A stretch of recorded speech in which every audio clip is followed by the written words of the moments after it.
di settembre verrà istituito un ufficio di definizione affari semplici per poter fare in modo che il grosso delle risorse si concentrino sulle questioni più importanti e complicate e che le questioni più semplici vengano definite in maniera standardizzata, anche qui, e in maniera seriale, e quindi di sfruttare quella che si potrebbe chiamare un po' un'economia di scala.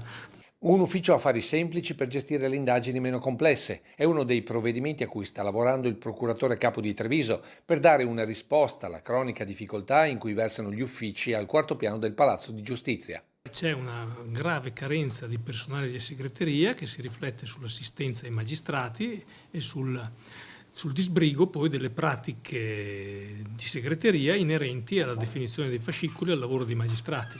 Ecco allora una prima soluzione è l'ufficio affari semplici. Ci sarà una riorganizzazione dell'ufficio in base a un nuovo progetto organizzativo e ci sarà anche una ridefinizione dell'assetto della segreteria penale e dell'assistenza ai magistrati.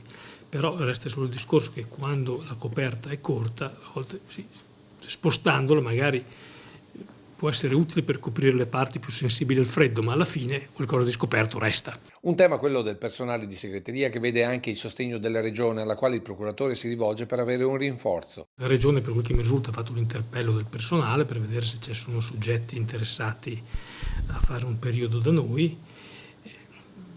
Dopo l'estate spero che ci sia qualche risultato. Perché il pericolo è sia una giustizia a rilento che una certa impunità dettata dalla prescrizione legata ai tempi di giudizio.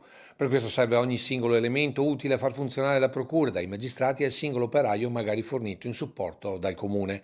Detto questo, il capo della procura di Treviso lancia un messaggio chiaro ai cittadini. Posso peraltro assicurare che le cose, gli affari veramente urgenti, l'ufficio è tuttora in grado di trattarli tempestivamente ed efficacemente.